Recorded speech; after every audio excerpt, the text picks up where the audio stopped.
Hello. Hello. How are you, everyone? I hope you are having a good day. Let me share this out.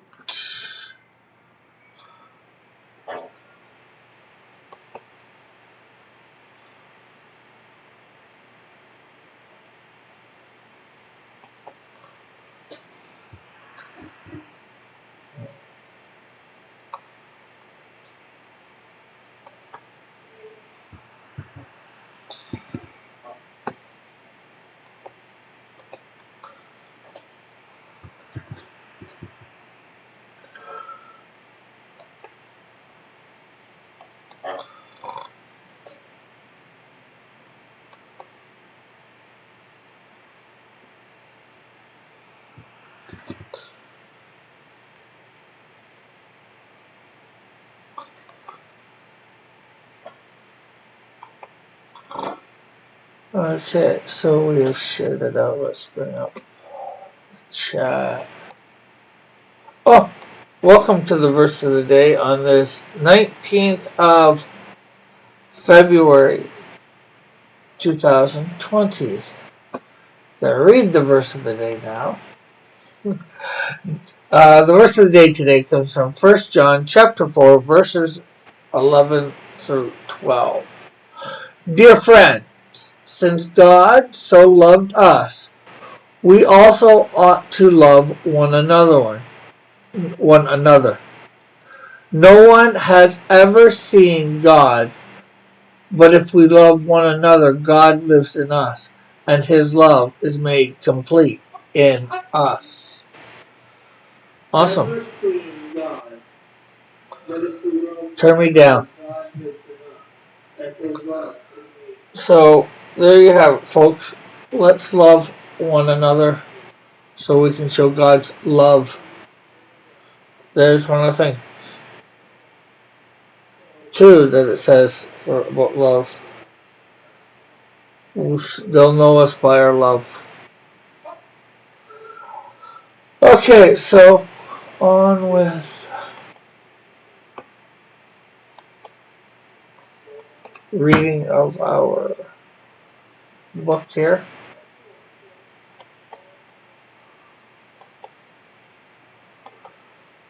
Chat. Chapter 18, a knockoff Jesus. What are you thinking a knockoff Jesus?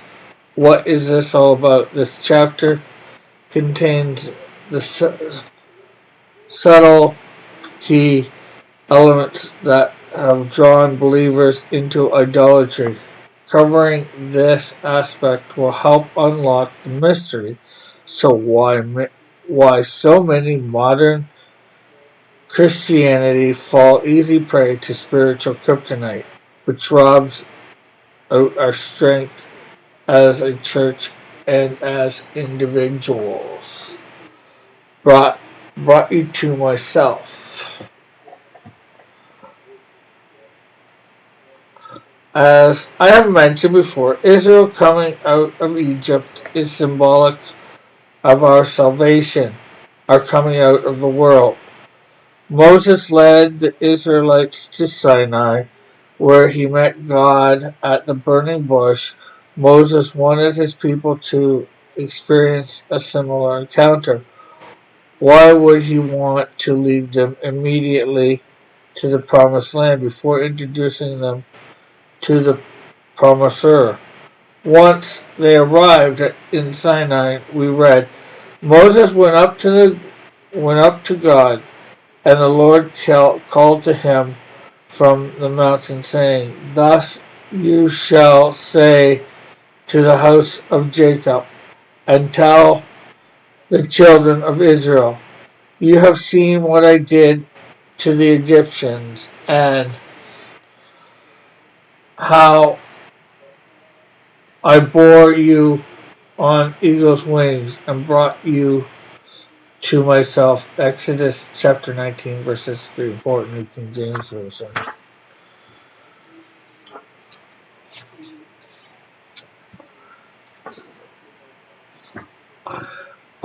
Look at his words. Brought you to myself. This statement sums up the divine motivation behind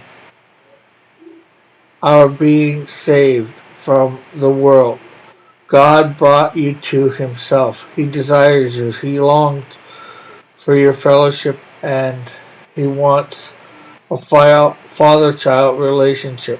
Can you imagine how excited God was to meet these people who'd been in captivity for hundreds of years? I remember when Lisa was pregnant with each one of our 4 sons. I couldn't wait for them to be born. I'd waited for 9 long months. I wanted to hold them in my arms, watch them grow up, hear their voices, experience their personalities, and develop as a father-son relationship with them. Simply put, I long for them. This was God's attitude, except he waited a lot longer than 9 months. The people needed to make certain preparations for a successful meeting. God said, "People, prepare the people for my arrival. Consecrate them today and tomorrow, and have them wash their clothing. Be sure they are ready on the 3rd day, for on that day the Lord will come down on the mountain, on Mount Sinai, as all the people watch." Exodus 19, verses 10 and 11.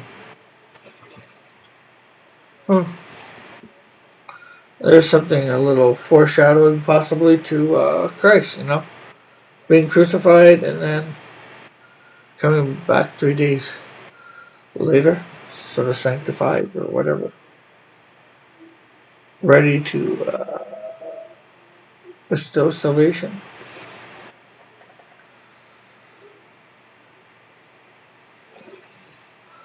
The Lord was telling his people, I long for you, but for us to have an authentic encounter, you must wash the filth of Egypt off your clothing. I am your Father, but I also am a holy God and will not have a superficial relationship with you. It's impossible to have a deep, meaningful relationship with others who are selfish. God has given himself fully to us. He cannot have us doing what the world does, using those we have relationships with to satisfy our own desires and egos. In Sinai, 2 days passed, and on the beginning of the 3rd day, the Lord came down to introduce himself. When he did, the people backed away and trembled with fear. They said to Moses, "You speak to us and we will listen, but we don't want to speak directly, but don't let God speak directly to us, or we will die." Exodus chapter 20, verse 19.